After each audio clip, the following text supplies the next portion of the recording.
ایران پر حملہ، ٹرمپ نے دستخط کر دیے، دنیا خطرے میں، ایران بمقابلہ سپر پاورز خوفناک موڑ، 25% ٹیرف، F-35 تیار، امریکہ، اسرائیل، برطانیہ اکٹھے، ایران کے خلاف بڑا پلان۔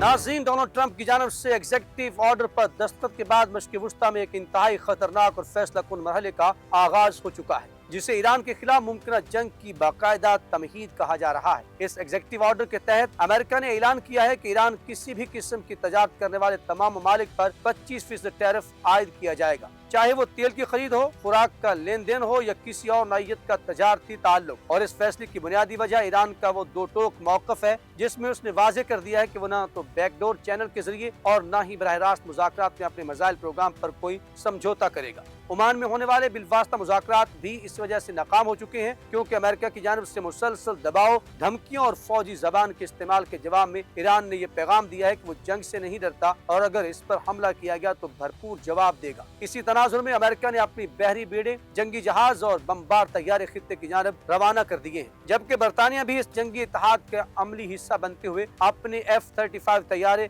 قبرص منتقل کر چکا ہے، جہاں پہلے سے اسرائیل کی جنگی طیارے اور عسکری تنصیبات موجود ہیں، جس سے یہ تاثر مزید مضبوط ہو رہا ہے کہ امریکہ، اسرائیل اور برطانیہ تینوں مل کر ایران کے خلاف کسی بڑے فوجی آپریشن کی تیاری کر رہے ہیں۔ اسرائیل کی جانب سے یہ الزام بھی سامنے آیا ہے کہ چین ایران کو جدید عسکری ٹیکنالوجی فراہم کر رہا ہے، جس کی مدد سے ایران نے اپنے بیلسٹک میزائل پروگرام کو مزید جدید اور مہلک بنا لیا ہے، اور یہی بات امریکہ اور اس کے اتحادیوں کے لیے بھی سب سے بڑی تشویش بن چکی ہے۔ دوسری طرف ٹرمپ انتظامیہ کی اصل حکمت عملی یہ دکھائی دیتی ہے کہ براہ راست حملے کے بجائے پہلے ایران کی معیشت کو مکمل طور پر مفلوج کیا جائے، اس کی کرنسی کو مزید گرا دیا جائے، عوام کو شدید معاشی دباؤ میں مبتلا کیا جائے تاکہ اندرونی انتشار بڑھے اور عوام خود سڑکوں پر نکل کر نظام کے خلاف کھڑے ہو جائیں، کیونکہ امریکہ بخوبی جانتا ہے کہ کھلی جنگ کی صورت میں اسے نہ صرف خطے میں بلکہ خود اپنے ملک کے اندر بھی شدید نقصان اٹھانا پڑ سکتا ہے۔ ایران نے اس تمام صورتحال کے جواب میں یہ پیغام دیا ہے کہ وہ کسی بھی دباؤ کے آگے نہیں جھکے گا، اور اگر امریکہ یا اس کے اتحادیوں نے حملہ کیا تو ایران کا رد عمل صرف فوجی اڈوں تک محدود نہیں ہوگا بلکہ الیکٹرانک نظام، بجلی، مواصلاتی نیٹ ورکس اور حساس تنصیبات بھی